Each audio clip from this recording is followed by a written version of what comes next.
Welcome to Audio Addiction. It's your boy Brandon. We have Diamond Dan with us in the building. Well, not actually in the building, but via the internet. Yeah, the internet. He can say his name and what he does. What's up? My name is Ron Totman. I drum and sing for a band called Diamond Dance, and I also drum and sing for a band called The Parallel as well. So happy to be Who's here. The Parallel? I don't know. It's pretty underground. You might know.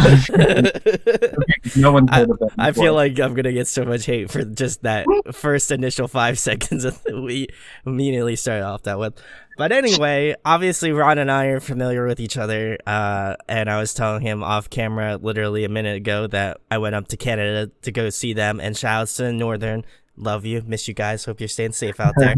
But I was saying, like, I got like a little Facebook memory, and I was like, oh my god, I was like, it's been that long since I've been to Toronto. So obviously things have changed. You have a new band that you're on here with. So if you want to talk about how did Diamond Dance come to be? Obviously it's mostly members of your other band, The Parallel. So it wasn't hard to facilitate people, but like, I guess what made you want to start this project, if you don't mind me asking? Yeah, so Diamond Dance was actually it was like a little high school group at first. Like when I was in like, wow. It was just some like shitty punk band that we made in high school. It never really like came into anything. So after I started playing with The Parallel and everything, it was just kind of an opportunity to play another genre, play some music that I'm familiar with, and I guess we just brought back the name. It was pretty easy because it was Luke's in Earthshatter now, so like everyone's just kind of in all these different bands. So I was like, hey, Brandon and Brett, do you want to make a band? And we made a band, and it's hopefully not the same shitty punk band I had in high school. I don't know what it sounded like before this. So.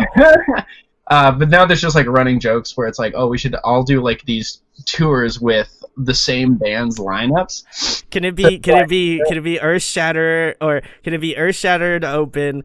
Then you have Diamond Dance, then you have The Parallel, and then from the ashes we get Kyle's old band. Oh yeah. What was it called? The After Image. Oh no, the After Image. I was thinking way back with like pre-con and stuff. The After Image makes a revival, and then Brandis has headlines. So it's like, wow, there's 5 bands here and only like 8 people. It's like a round robin. You like finish your set, walk off stage, slap the next person. You're like, go for it. Go for it. This is it. This is your time.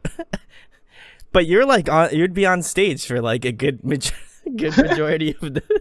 It would be a marathon for sure. Can we make this happen? This is seriously, even if it's not a tour, can we just make it happen for one show and you live stream it?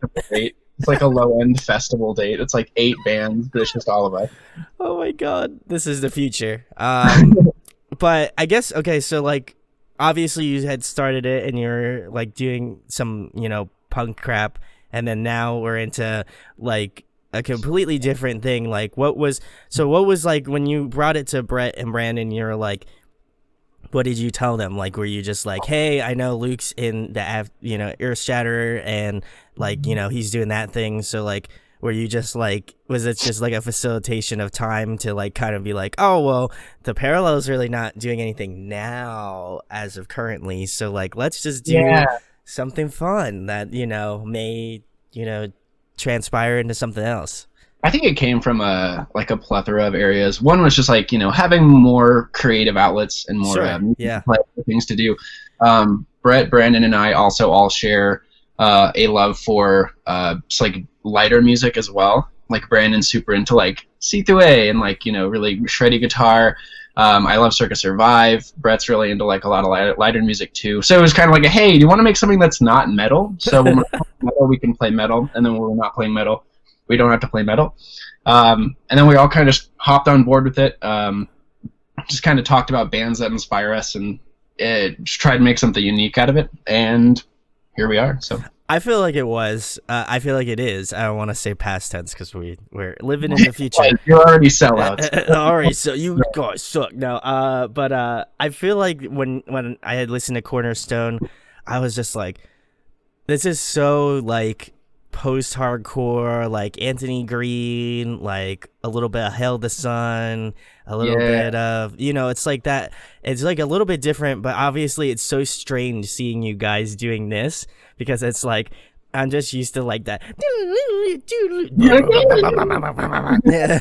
Like, I'm so used to you guys doing like the heavier stuff, and it's just strange to see. I mean, not to say that people shouldn't have like if you're locked into a metal band, and I'm not saying that you should only listen to metalcore and like deathcore and all that sort of stuff, because you have other interests and stuff, but it just felt a little strange, because I'm just like, Ron's doing a lot more singing, and he doesn't do it. I mean, he does it a decent amount in the parallel, but this is just all Ron singing.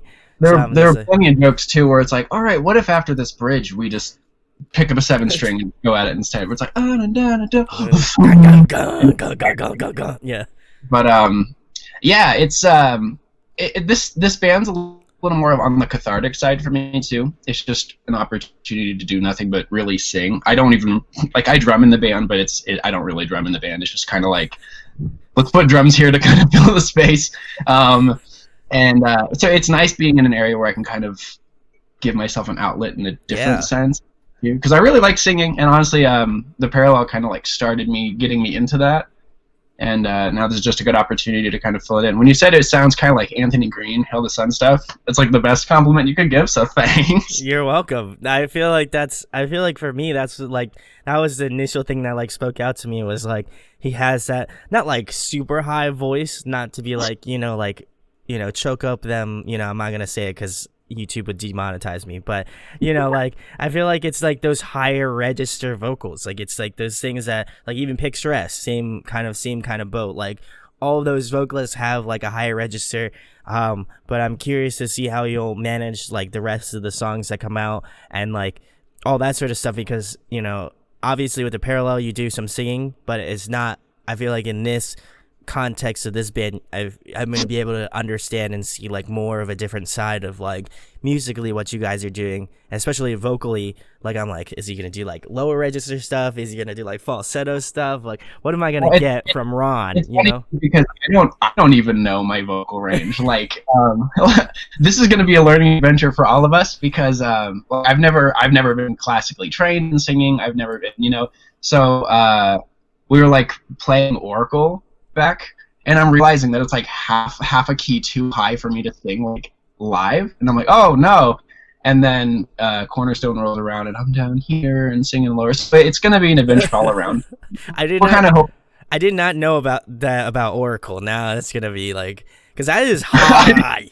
That is high. I was like, holy shit! Like when I heard it, like obviously, check out my review if you haven't already. But like, I was just like, man, that's nuts. Like, I was like, he's got some range. So I was just like, I was like, I don't know if he's like stressing, like you're like, like getting into that range. I think I let influence kind of get on me a little bit too much, where it's like, well, yeah, I can sing here, but what if I can sing it higher? But what if I could go like, what if I could just like, push myself? Then looking back, and it's like, no, Ron, you shouldn't have done that. Yeah. I felt that. I was like, he's doing it, but I know he's not very happy about doing it, getting up that high. Marathon round robin would kill us. Yes, that would absolutely kill you. I feel like you would just be dead. Like, I just see you like face planted on the floor. Falling to the stage any time. Yeah, but that's awesome.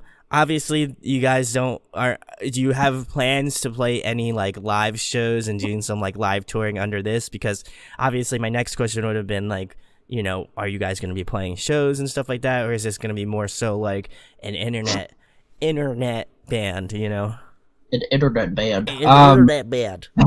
The goal is to play shows. We'd like it to be as much of a creative outlet as it can be. The nice part about this is we're not really like relying on it, I guess. Sure. Yeah. So it's more of an outlet where we can just kind of enjoy the music that we want and stuff. We'd love to play shows.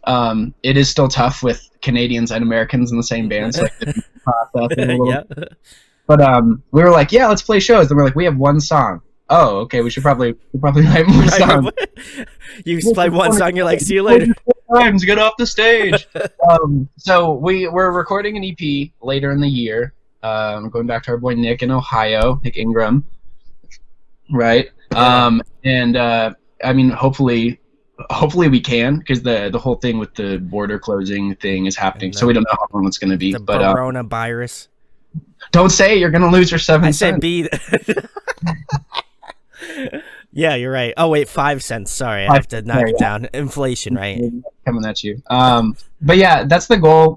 We'd love to be playing some shows, but just like we're gonna get an EP out, get some new music out, and then we'd love to start, playing shows. So, I guess how would be the next question is, you had a guest feature on there with Hotel Books.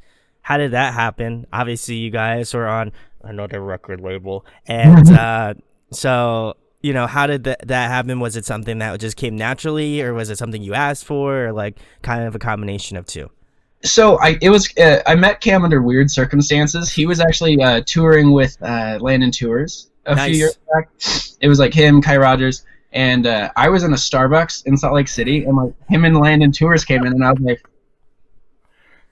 I know you guys. I just like sat down and talked to them for a minute, and we kind of hit it off. I went to the show, we hung out for a while, and then we just kind of like stayed in touch after that. And Cam and I have just been like memeing back and forth, and just became like pretty good friends. So when this came up, obviously like I liked Hotel Books a lot, and I was like, would you ever want to do your Hotel Books thing on a not Hotel Books thing? And he was like, yeah, for sure. And things led to things, and here we are. So I really like the feature, though. He did a really good job on it. It's cool hearing him in it's like the Run Wild, Stay Alive kind of style, as opposed to the Run Wild, Young Beauty. So a little more screamy. But I like how even though this band is supposed to be like softer, it still ended up with screaming in it. That's what I did notice about that. I was like, man, they're doing this soft thing. This is great. And then I heard Cam like doing a little bit of like yells and stuff. I was like, you can't fully leave it. You gotta keep the big toe in the water. Yeah, sure. So it came out pretty good though. I was really happy with it, and Cam's a great dude. Landon, if you want to do a feature, I feel like that would be very tight. Shout out to Landon, because I interviewed him last year, and he is very sick. So shout out to Landon, miss you, my dude. Landon. You should do some stuff, and if you want to come on with your solo project, not trying to just like toot my own horn, but just I feel like you should if you want to. That's up to you. Just slide into those DMs. But that's very cool. And then obviously I have to ask, and shout outs to Twitter. I feel like we have to mention in the video at least, Yvette and Donnie. I know you also have been on the channel before, and you're good homies. So like hit my boy Ron up, because first of all, love him lots, love him long time. Oh shucks. Secondly, I was like, you should do a feature, because I feel like in terms of like songs and like stuff like that, I feel like you guys would have a good, like, it would be a good pairing, it'd be a good match. At least I feel so. I don't know.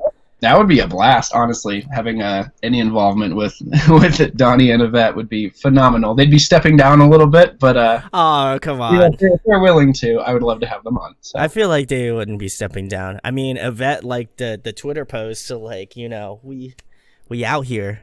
Just saying. Shout out to Yvette. Miss you. But definitely one of those bands that both of those bands are great bands. So feel like I had a poster behind you. Okay, so I feel like I have to give a little bit of story behind it. I have more than one. I have 3 posters, and I've told this story before on the channel. But when they did their first tour at Polyphia, it was my birthday weekend. So they played New Jersey and Philadelphia. So they played Philadelphia, then they played New Jersey. And I was just like, this was like when Yvette and I, like, we did our interview, and we had like known each other for a pretty decent amount of time. And I was just like, hey, I was like, you guys are doing this tour. I was like, you guys should stay over. Like, if you need, if you need a place to crash. And they're like, yeah, let's stay over. And I was like, I feel like you should extra stay over because it's my birthday. And she's like, no, it's not. She's like, it's your birthday on March the 1st? And I was like, yeah. And she's like, we have to do it. So they wanted staying over, and they felt bad because they didn't have a birthday present. And I was like, you don't have to give me anything. I was like, this is a great experience. Like, this is going to be a birthday I'm going to remember for the rest of my life. And they're like, no.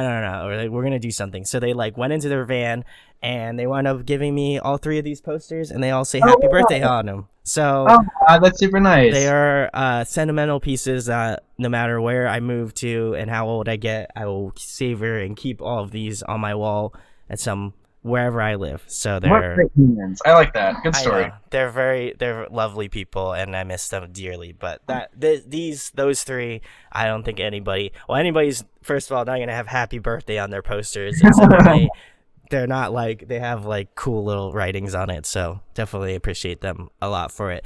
But the next question, Ron, I'm gonna ask you is, what was the last show that you attended that you didn't play? Obviously, with the coronavirus. Can't do that anymore as of currently. So, but what was the last show you attended?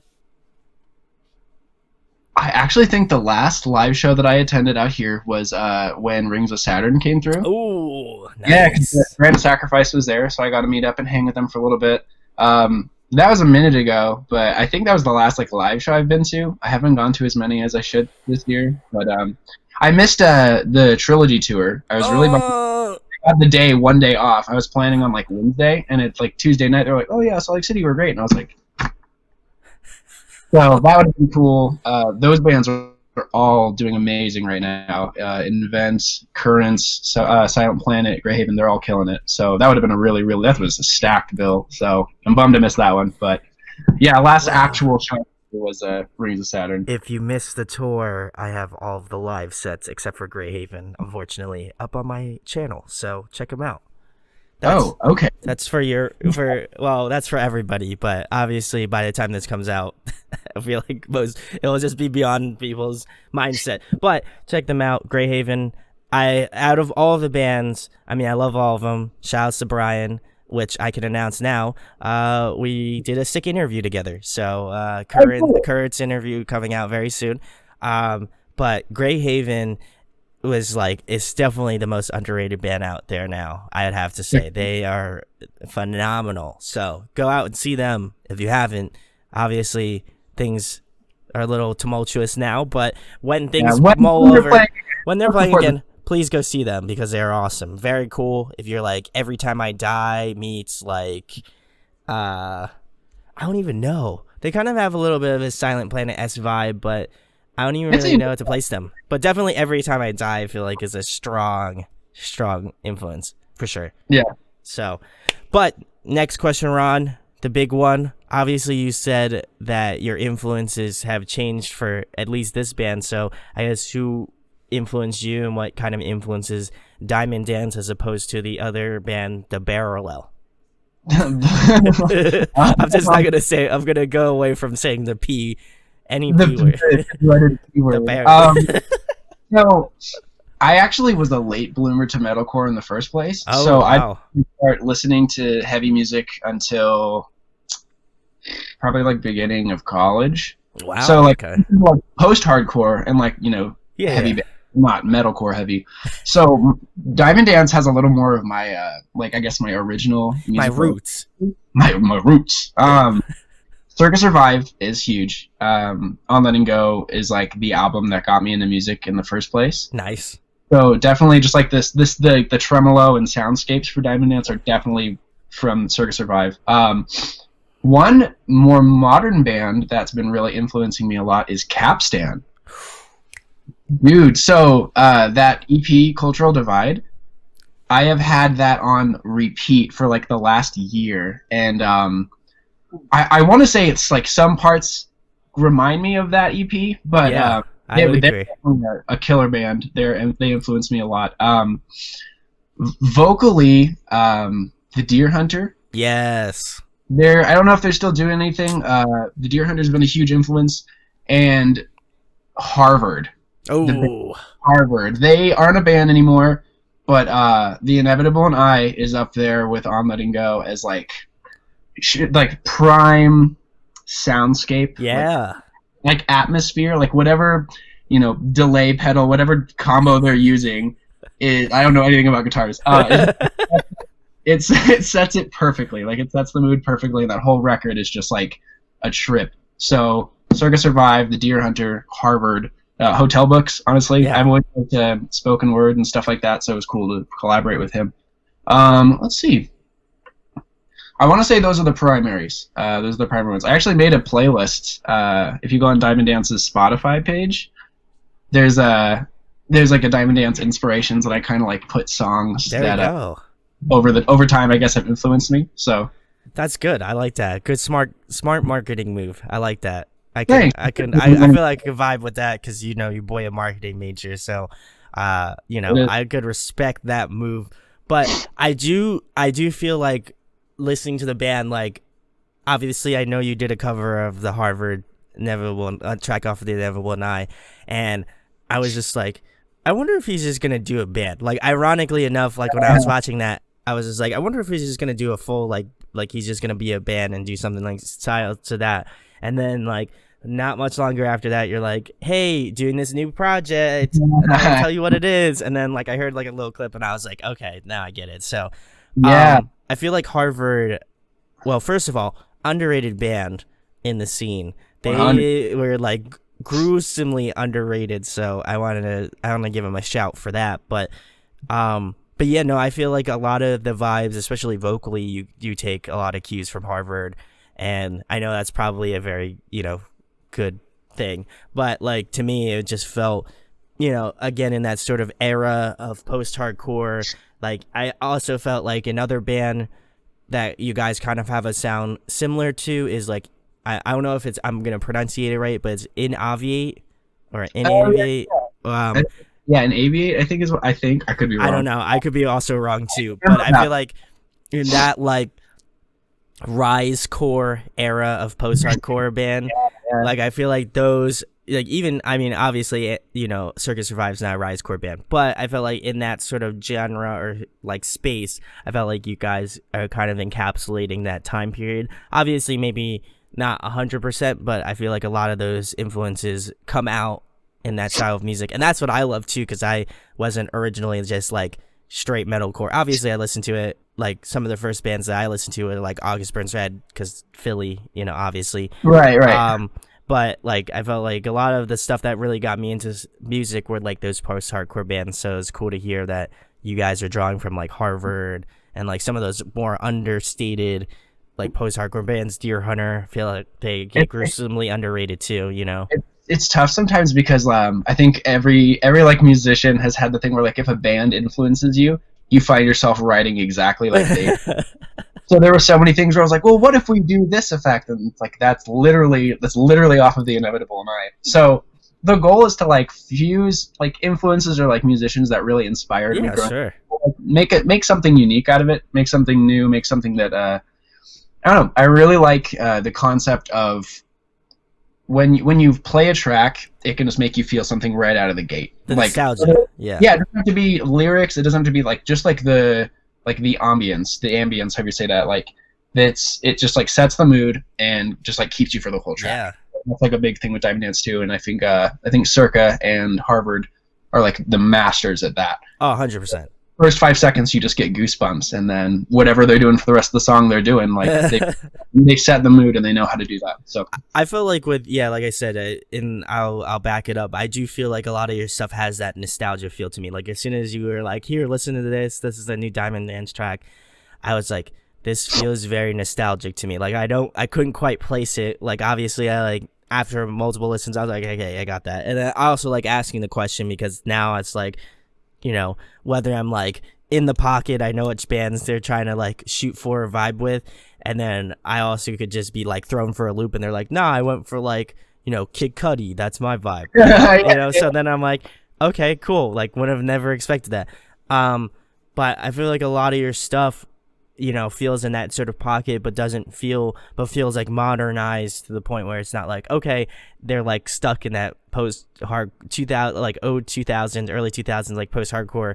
It does have that modern take to it, but also obviously doesn't forget the past and your roots, right? So I do I really appreciate that, and hopefully now that this is like public, people aren't going to be like, "Oh, good, a copy paste band." Yeah. Well, there you go. Doing that, I just like those artists. It was just full on influence. I feel like that's with like a lot of artists though. You know what I mean? Like that's what's gonna happen. You know what I mean? I don't really feel like that should be an elitist thing to say. Like I feel like a lot of elitists like keyboard people are like, oh my god, like Ron sounds like Anthony Green from On Letting Go, and why does he sound like this? like, oh my god, get an original sound. Like, you know, I feel like somebody's gonna be typing that right in my comments right now, and I'm gonna be like, shut up, just let him do what he wants. Someone left a YouTube comment, and it was like, wow, like great generic chorus and placeholder drums. Like, what a disappointing band, or whatever. And it's like the epitome of that. It's like we see this coming. Like it's just gonna happen. It's just part of life. But I see it a lot too, and as like an interviewer, it hurts my feelings and also just a music lover, it hurts my feelings because, you know, like I'm in the process of writing stuff, and I'm just worried that somebody's gonna be like, oh my god, why are you trying to be like tiny moving parts, or like some like, you know, something like more like. I just know it's gonna happen, so I've come to the realization that it's gonna happen. You know, we have a game that we play with the P, the Lel, the Lels, where when we're dropping a video or something's going on, we will collaborate and make a note list of every YouTube comment that we think we're gonna get. Where it's like, singer looks like Arya Stark, or you know what I mean? Like that's. I'm not gonna lie. That's. That's pretty accurate. Yeah, you know, so we'll list these things down, and then the second one shows up, we'll be like, oh, there it is, take a shot. And we make it just like a game.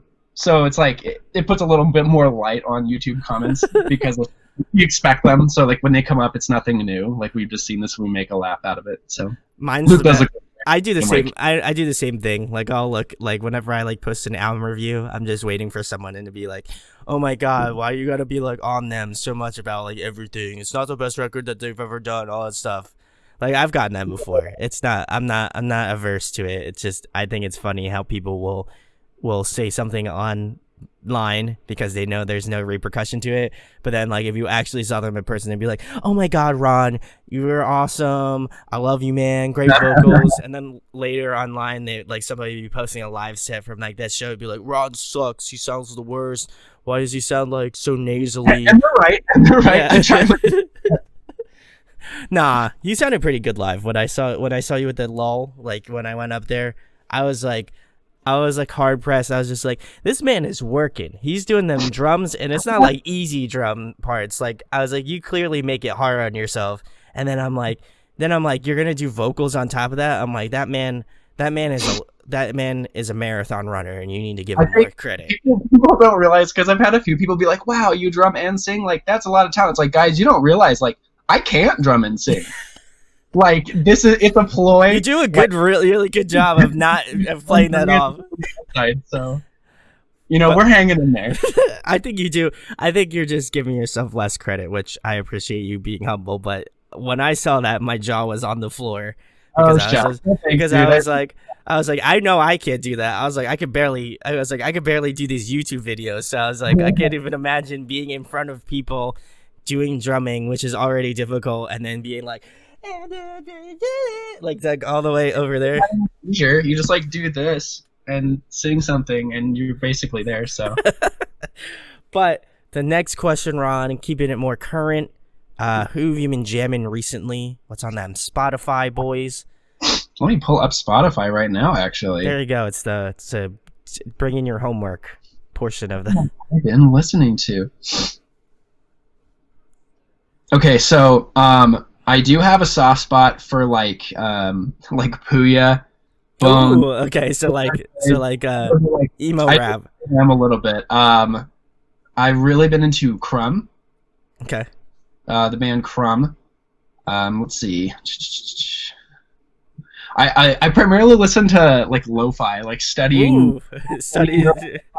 Like that's on my Spotify like year in review. It was like, your genres are lo-fi, metalcore, deathcore, post-hardcore, and like R&B. There's an old band called the Republic of Wolves. Ooh, that's a good one. That's old. That is old, but I've been jamming that record a lot. Microwave. Yes. Another really good band I've been going with. Novelists. Novelists' new record is prime. That, and I think this like one song I've had on repeat more than any other right now is So Counterpart's new record. That last track, Nothing Left to Love. Ooh. Yeah, so it's been all over the place. It's a little bit of like some rap here, some R&B, some, you know, whatever you want to call it. But that's what I've been listening to. Just kind of all over the board, but keeping it fresh. You know, you gotta have them. You gotta have those bands that you know most people don't expect for you to listen to. You know, people are surprised at what I listen to. Really, and so like I'll give some that I've been listening to. New Joji track, Run, fantastic. Oh yeah, he is awesome. If you haven't checked his music out, you should do so. I also just love 88 Rising, the label. Rich Brian's really good. August 08's really good. But I've listened to them, all those three artists I mentioned.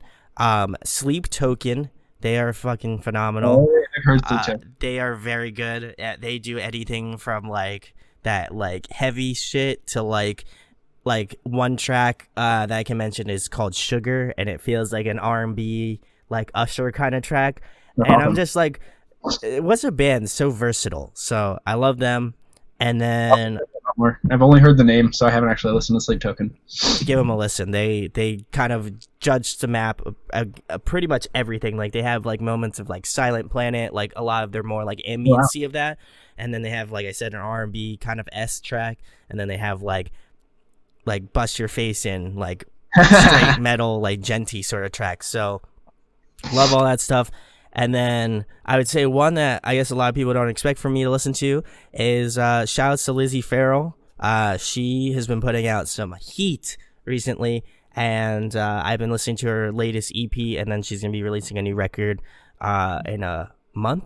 I think less than a month or a month or so. And she's awesome. She's like a great, like kind of like pop-ish act. So I know most people won't expect me to listen to pop because, you know, listen to that heavy all the time, but I love them. And then also the band I'm repping now, Speak Low.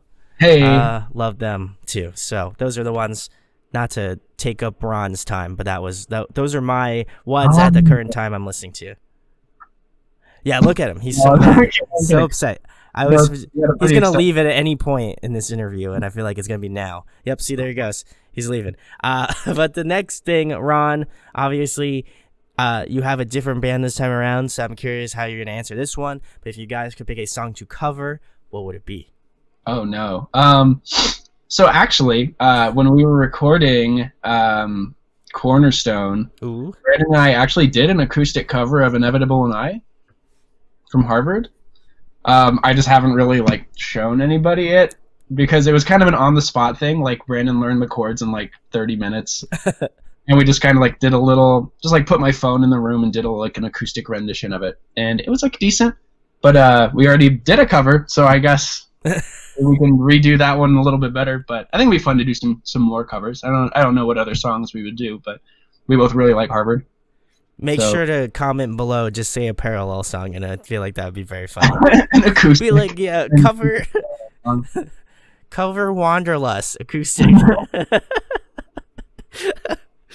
I can see it now. I feel like that's gonna happen. I shouldn't have said that because now we're gonna speak it into existence. So, but if you have a serious answer, drop them in the comments below and let Ron know what Diamond Dance cover they should do next. But obviously, since you've been on the channel before, Ron, I gotta hit him up with them different questions. Ooh. If you could compile a musical supergroup, who'd be in your band? Oh no. Putting me on the spot. That's a toughie, boy. Well, I mean, the Sound of Animals Fighting already exists. That's true. So you're saying that you wanted to be at the triangle player for the Sound of Animals? Oh man, if they offered me just to if they offered to slap me in the face and just give them water bottles on a tour, like I would take it. I'd be like, yeah, absolutely. Like, we're hiring you as a tour bitch. I'd be like, you don't even need to pay me. So Sound of Animals Fighting is already kind of my super group, but I think Anthony Green, anything with Anthony Green. Drumming wise, I mean Gartzka. Oh, Matt Gartzka, yeah. I've always wanted to see Anthony Green blend over into like the Swan Core a little bit, like see Joe, Donavan, all these people like playing with Anthony. So I don't know. It's a tough question, but I would say the Sound of Animals Fighting is pretty much my super group. It already exists, so it was too cool. Damn it, Ron! I thought you were gonna actually answer the questions. Say the cheap way out. No, just kidding. That's it's totally fine. Don't hate on Ron for that. You know, the Sound of Animals Fighting is very much a sick group, so I can concur. Solid choice. But next question, Ron. If there was one album you wish that you wrote, what album would it be? Probably The Inevitable and I know I'm recycling these, but like that album really, really, really influenced me. That and On Letting Go both. I think those are, I don't know if people like think the same way, but I think those two records are like in their own category where they don't even really fit into any like genre, but just like the emotions that are evoked on that record, that's something that I've always wanted to do. Sure, yeah. With like a musical career. And I've like told people before that like I think I want to be able to influence more than actually make a name, I guess. Sure, like, yeah. There's so many talented people out there, and there's so many talented like kids that are coming up and playing music and stuff. And if I could write something that inspires somebody as much as like The Inevitable and I inspired me, like that's the goal. Like just being able to either push the new generation up higher or like write something that's just its own genre. It's something that people see as a different album than anything else. The Inevitable and I think is a good example of that.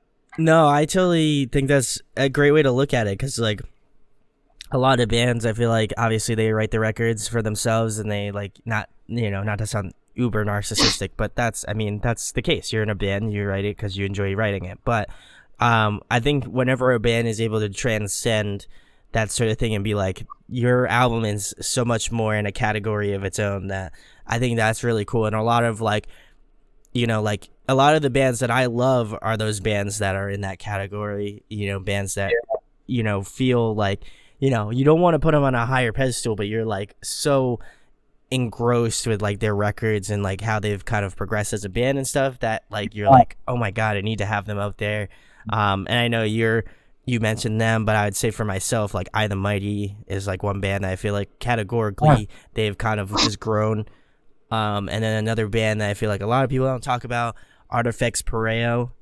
I remember Artifacts, yeah. They are fantastic, and I feel like they've always been stupid underrated, but like I was listening to Time and Place and like Passengers, their two most recent records, and I'm just like, these are flawless. Like I think those are still the two highest rated albums I have on the channel now, but like they're just so good, like that's you can't.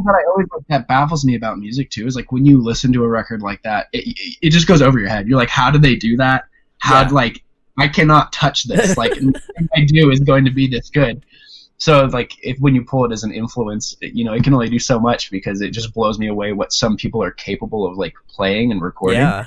And it's just mind blowing. Like there's some incredibly talented people out there. So. Yeah, do you ever find that like you're in this position of like, oh my God, like these, especially like as you mentioned, Harvard and Circuit Survive being like those like kind of, I want to say pedestal bands, but that's really the case. Do you ever find that like those moments, like you're just like when you're like in the studio like recording vocals or something like that, you're like, oh my God, like I'm not gonna be as good as Anthony Green, or I'm not gonna be as good as not the Harvard vocalist. I don't know his name, sorry, unfortunately, but like, do you ever feel like that as an artist and like obviously doing stuff in the Lel and obviously Diamond Dance, like do you feel like you ever get to that point? Because I feel like if you're an artist, you never really admit it. Like you obviously are like, oh my God, like I love these records and they're just they're the top tier records for me. Do you ever feel like, but I feel like people don't admit it, you know what I mean? You say it, but you're just like, oh my God, like in full vulnerability, like every time I write music. Like I'll record something, and even like while we're in the studio, if it sounds really good, I'll always be like, well, but damn it, it's not It doesn't sound like Anthony Green. And I'm really hard on myself when it comes to, I feel like a lot of artists are. Yeah, when it comes to music in general, because there are a lot of times where I'll write something that I think is unique, and I'll be like, well, yeah, but it's not, it doesn't sound like what my pedestal band is. And I think I downplay a lot of stuff that I write or record, and I'm like, man, that sucked, I don't want to put that out. But yeah, to answer your question short, like every single time. But I feel like that's kind of normal. Yeah. And like with artists, I guess. No, I happen to agree with that, and I also feel like people shouldn't be as hard, especially like because we're in the internet age. Like I feel like people are just so easily able to be like, oh my god, like stop being on Anthony Green, all the time. But Yeah. I also feel like in a sense you're like crushing that creativity. You know what I mean? Like you're allowing somebody to just be like, you suck, Ron, and like that, and that you sound like a dollar store Anthony Green ripoff. You know what I mean? Like I There's feel one- like that's terrible. I feel like that's terrible, and like you're not allowing that creativity to flow. You're not allowing these people to like come up with something and create something, and so I think it's important, at least for me, to admit and come out and say that, like at least like I know I feel that way sometimes, like when I write guitar parts or like obviously I'm gonna be starting to do vocals and stuff, and that's Right. just like a scary thing because you're just like you're afraid of what other people think about how you're gonna sing or what you do and all that stuff, and so I feel like we have to kind of get away from that and just allow people to create because that's the whole reason why we enjoy a lot of this music, is because they were allowed to create. Imagine imagine if Anthony Green listened to all the haters and was just like, your voice is too high. You think we wouldn't have like On Letting Go, we wouldn't have like Blue Sky Noise, we wouldn't have all these records that he's done, or like any artist. I know obviously we would talk a lot about Circa Survive and Harvard, but that's just kind of the topic of at hand. But you always hear that like those artists, at least from my understanding, they got the sound that they got because they took their influences and like streamlined to their own creativity. They're like, I don't care what other people think, like I'm gonna write this. And then when they let their organic sound out, it has influences in it, and you can hear, like when you hear them talk about their influences and such, you can hear it in their tone and their voice. Yeah. But like created the sound that's all their own, and I think it's scary for artists to make something that's their own sound because it hasn't been done before. Like you don't know if it's gonna be good, you don't know if it's gonna be bad, so you might as well just pull from your influences. So I think it's important for artists to really like make their own sound, even if it's different or even if it's weird, because like that's how artists have been successful in the past. They've just done something that no one else has, and like it shows and people like it. Yeah, I also think it brings a uniqueness to the band. Like you just don't like, you love that band for that reason. Like I love, like we've been mentioning a lot of bands we love, but I mean a lot of like bands that have more of a unique tonality to them. Like say for example like Coheed's, Claudio. He has such a unique voice. So I feel like as for him, like it's the same thing, like he probably went through so much of like a hardship of other people being like, oh my god, like this band, like they blah blah blah. So I just feel like for me, just allow the creativity to happen, allow people to experiment, allow people to do their thing, because that's what makes it like really good. Like that's what makes a record like really fantastic. So for sure, I appreciate that. But the next question, Ron, I think you kind of already answered it, but I'm curious how you're going to answer this one, maybe in a different fashion. If you could pick somebody to collaborate with, whether it be a guest feature on your next record or a producer you'd like to work with in the future, who would it be? I think you kind of mentioned it before. I think it'd be really cool to work with Yvette Young. I think she has an incredibly like unique musical style. Yep, there's the posters. Come on, Covet. Donavan. Getting to work with Cam was cool. I wanted to work with him already, so having be friends with him is cool.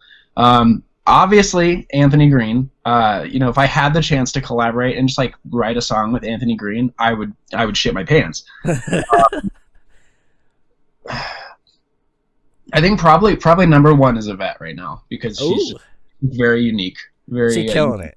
Yeah, and she sings and plays, so like having that on the table would probably encourage me to like push my boundaries too and like write something different, or so definitely Yvette, I would say right now. There we go. Well, I'm not gonna say I'm gonna help facilitate it, but I'm not also gonna say I'm not gonna not help facilitate. So I'm just gonna leave you guys in the suspense that it could possibly happen. So I'm not gonna hold any, because it's on the internet, so I can't say for sure, but we're gonna try our damnedest to make it happen. So yeah. But next question, Ron. Another fun one. If in this aspect for this band Diamond Dance, if you were to compile a dream tour lineup, who would be on it? Ooh. Oh. Well, it sounds like I'm copying up because you've got like, what are my inspirations for Diamond Dance? Who are people I want to work with? Who are people that's like, so like, obviously I'm gonna kind of put those on there. Circus Survive, headliner. I think it'd be really cool to tour with Capstan. Oh yes. They're a little heavier than Diamond Dance, but like I think we could probably blend together. Hotel Books. Nice. Cool. Yeah. Hotel Books. Yeah. I mean, I've always wanted to tour with Hail the Sun, so I don't know if that genre even blends over, but that would be pretty cool. I'd probably say that would be like a pretty solid lineup. There we go. Awesome. I definitely can. I feel like that one would be a sick one. So everybody get your tickets. Links in the description. 2021. Coming immediately after the 6-band round robin where it's just 7 people. What is that? That's the dream lineup too. Just playing music. That's the second tour. That's the second leg of the tour. It's just the first leg of the tour is the one that you're like, let's take this seriously. And then the second one's just like pure chaos. That's pure chaos, yeah. It's just gonna be like, am I on now? No, you're not on now. You're like in the third band. No. It's gonna be like a bunch of people like going like this. You don't even have to switch cabs. You're all practically under the same umbrella of bands. So at this point, you just change people and you're good. You just change people. You just bring your own guitars. The same drum set's gonna stay up there. Everyone gets like little pamphlets and booklets of like what's going on, and there's a halftime. The curtain comes down, elevator music plays, everyone changes out, and then it's like Brand of Sacrifice, like this. Like, oh my god, I feel like that would be the biggest meme tour. It would definitely be a meme. It would be laughable. Like, I would love it though. Take it seriously. It would just be for fun, and I'd have fun with it. So. Let's make that happen. I feel like that. Not to say out of the two tours, they aren't both feasible, but I feel like the parallel Earthshatterer, After the Image, Brand of Sacrifice tour would be slightly more realistic. Yeah. Quote unquote. So. And I'll take it. I'll take it. All of it. Both of them. Let's make it about half of them. And then the last thing, Ron, tell them about Diamond Dance. Where they can find you out on the social medias. For sure. And what you got going on. You can find us on any social media on a difference between either Diamond Dance Band or Diamond Dance UT for Utah. We're on all streaming services, all streaming platforms. Have a visualizer video out on Dreambound. You can check that out. We're going to be recording some more music, hopefully playing some shows, watching some anime. Anything else that comes to mind, so we'll just be cruising. So hope to have you along and listen, and thanks for taking some time. There we go. Well, go check out Diamond Dance and go check out the Parallel. I know we talked about them, but Ron may or may not be back on again very soon for the Parallel, so I figure I'd at least give that mention. But yeah, no, Ron and I have been friends for a good bit, and when he said like, even if you didn't come up and ask me to do an interview, I feel like I would have come and asked you to be like, yo, family, let's do an interview. Because I really feel like this is such a cool, different experience. And, I'm excited to see, how your vocals progress, because I really did enjoy it in the Parallel record.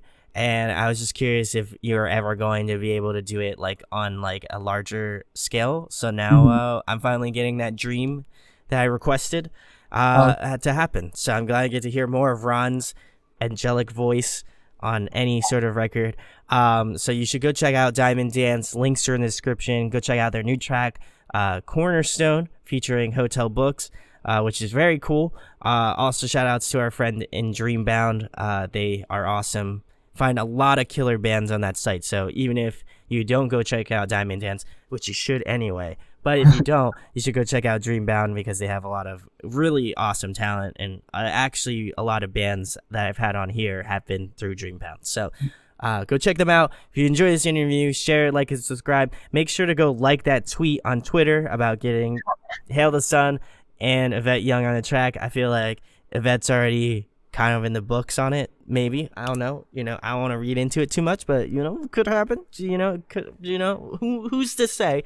But go do that, and go check out the rest of the stuff on the channel if you are interested in. And thanks, of course, for Ron for coming on and chatting about his different band that's not the Parallel, that's, that's also his band. That was very well put.